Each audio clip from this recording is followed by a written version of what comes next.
Thomas here with Much Props, going to give you another how-to video. Today I am building something once again from the Fallout series. Now in particular, this is from the Fallout TV show, season 2.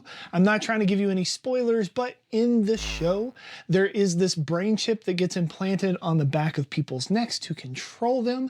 And I thought it would be a cool, quick, easy build that literally you could do in under 30 minutes to wear at a convention. Something that you can wear comfortable clothes with, wear whatever you want, and just plop that on the back of your neck, and boom, you are in a Fallout cosplay. Or you could mix and match and put it on something else and still be cool. So today I am going to build a brain chip from the Fallout TV series out of foam and maybe some rivets. Let's get to building.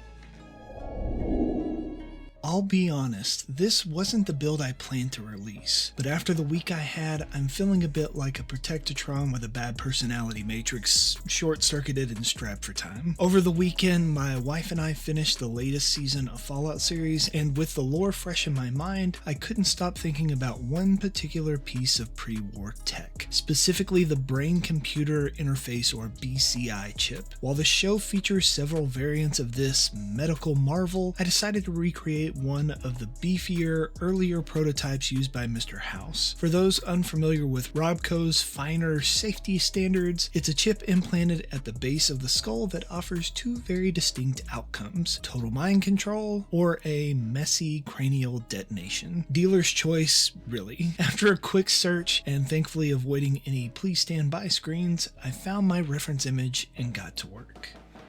I started by cutting a trapezoid from a scrap piece of 48mm EVA foam and began smoothing over the ridges, which, let's be honest, look like a gnarled up rad roach. Since the early Robco prototypes were famously beefy, this thick foam allowed me to speed run the fabrication process. From the first cut to the final coat of paint, the entire project took a mere 24 minutes. While it might not pass a high resolution inspection by Mr. House himself, it makes for a fantastic Easter egg prop for any Fallout cosplayer. To finish it off, I rounded over two pieces of 10mm EVA scrap to recreate the interface's details on the front of the device. It's not perfect, but in the wasteland, if it looks the part and doesn't immediately explode, you're doing better than most.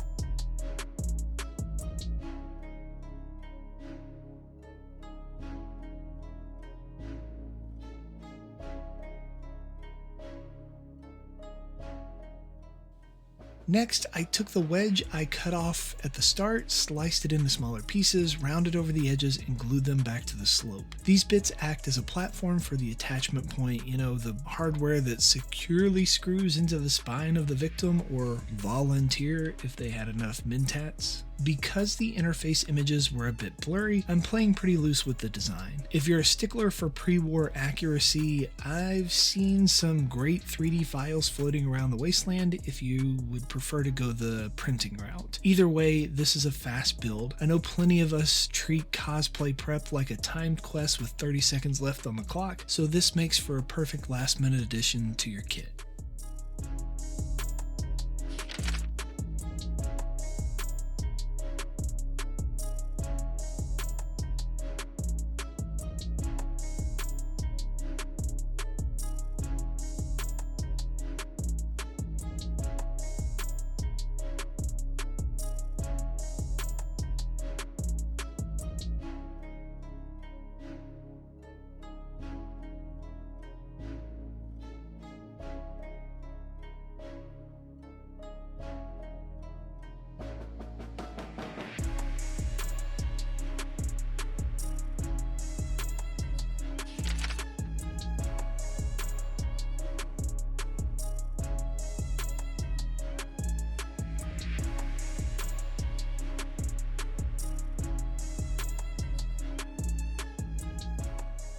Now, I could have fabricated every single bolt out of foam, but I'm a firm believer in the junk jet philosophy. Why make it when you can salvage it? I found some pop rivets that were a dead ringer for the attachment terminals in my reference image. Even better, they saved me a trip to the chemistry station. The finish was already the perfect metallic shape, so no paint required. Using a pair of pliers and a quick bump against the workbench, I freed the bits I needed from the rivet assembly and glued them directly into the slanted platforms. It's a quick, jury-rigged solution that looks like it came straight out of Robco factory, or at least a well-stocked Red Rocket.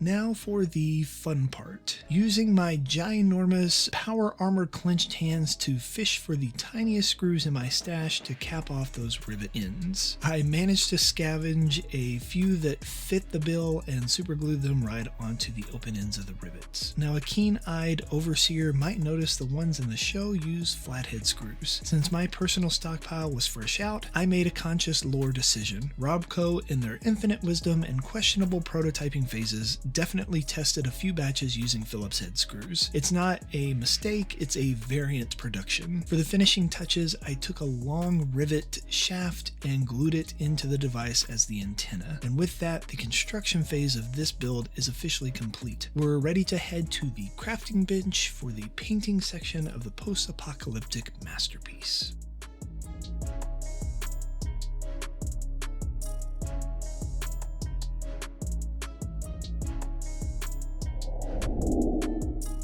Normally you'd see me shouting the phrases, 2 coats of Plasti-Dip, but for a device this small, why bother wasting the caps? I figured a decent acrylic base would cover it just as well. After a quick chem mix of white and black to create a grimy dark gray, I carefully layered it on. I know the footage makes me look like I got the agility of a seasoned raider, but the entire paint job actually took under 6 minutes. To give it that pre-war shine, I hit the center dial with some silver rub and buff and the edges, and then a quick touch of black on the antenna, and I am calling this build vault ready. I hope you enjoyed this high-speed trek into the wasteland. Hopefully your own head doesn't spontaneously combust while wearing this. I'll see you back here next week for another, hopefully less explosive build.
And we are finished. This is it.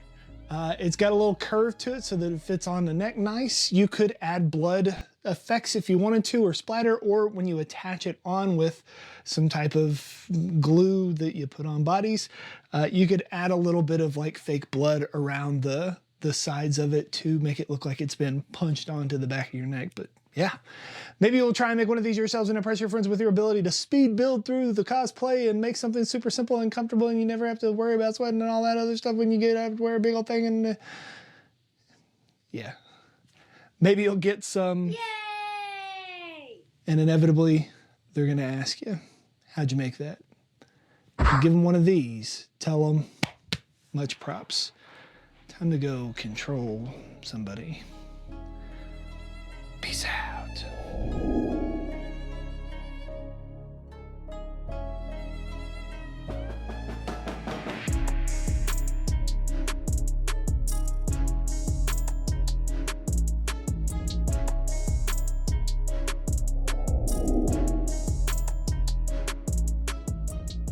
If you enjoy what I do here on YouTube and you want to see more builds like this one, please consider joining these awesome people listed here with me over on my Patreon to build a bigger, better, more creative community together.